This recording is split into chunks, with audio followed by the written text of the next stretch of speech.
Hello and welcome to another video lesson with Mr. Roman. Today we're going to be talking about the notes for perpendicular lines. Now we're going to start off with the definition of perpendicular lines, which is two lines that intersect and form a 90-degree angle. And the properties of the slopes between two perpendicular lines would be that the slopes of perpendicular lines are A, opposite signs, so one's positive, one's negative, and then the other is that they are reciprocals of each other, which means that you basically flip the fraction of the slope. So down here at the bottom, I gave you an example. If one slope was negative 1/3 and the other was positive 3, those two would be perpendicular slopes because they're opposite signs and they're reciprocals of each other.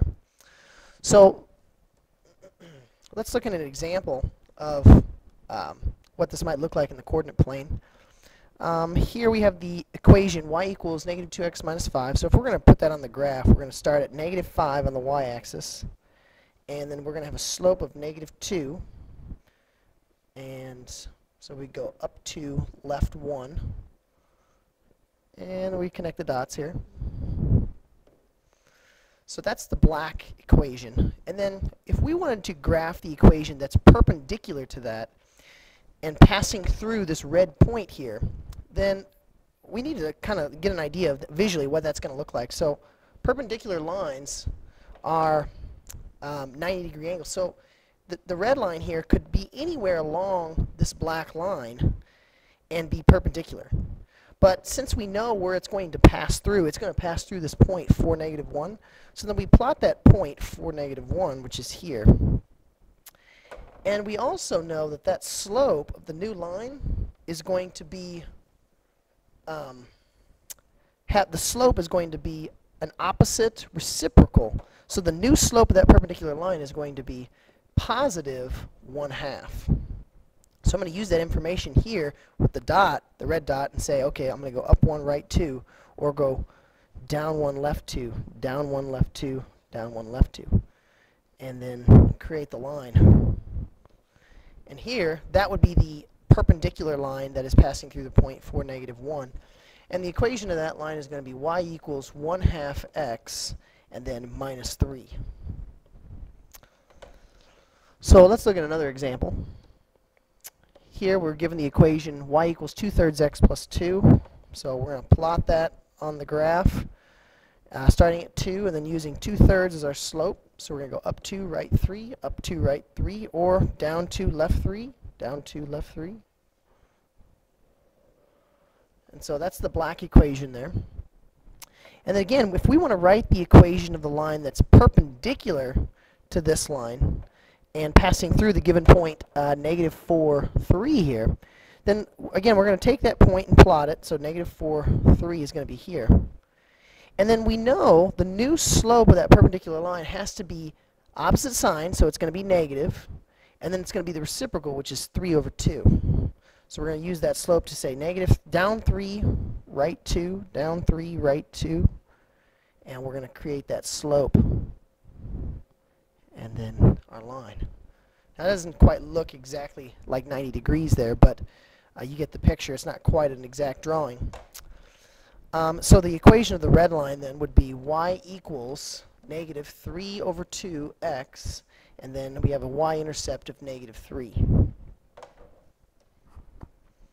Our next example, we're given a green line and a red line, and the green line is a vertical line, and the red line is horizontal. And we know from previous lessons that the slope of the red line is equal to 0, and that the equation of the red line is y equals 0x plus 2, which we can also write as just y equals 2.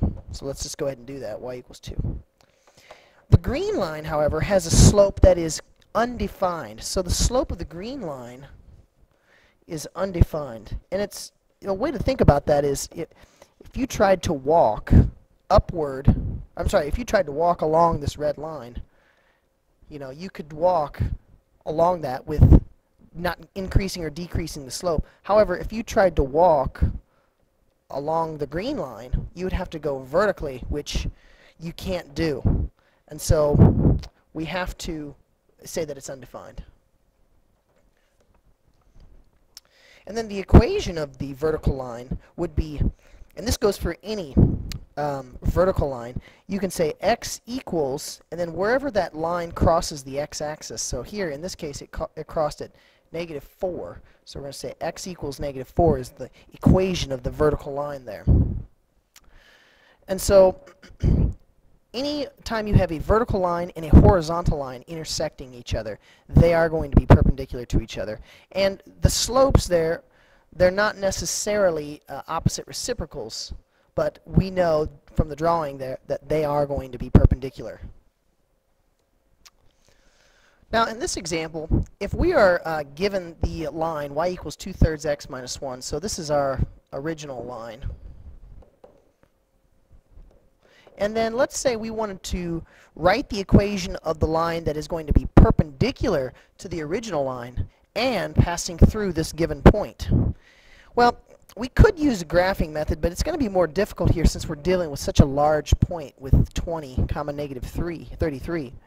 And so we need to use the algebraic method. And essentially what we do here is we write the equation as a partial equation. So we know it's going to be y equals, and we know that the slope of the perpendicular line has to be opposite sign, so it's going to be negative, and it's going to be the reciprocal, which is 3/2x. But we don't know what b is, so we're going to be putting plus b there as an unknown variable. Then, since we know that this point here is a solution to the equation, since it's going to be passing through that point, we can use that x and y coordinate in the equation. So we would say -33 equals 3/2 times 20 plus b. And then we would solve for b here. So we'd multiply here and get 30. I'm sorry, -30 plus b. Okay? And then we can add 30 to both sides. And b here is going to be -3. So that's the y-intercept of that perpendicular line to the original line, which was the black equation here. And so the equation that we're going to write up here, instead of -2/3 x plus b, now we can say -2/3 x plus -3, or if you want to, you can just write it as -3. So then that would be our final answer for this problem.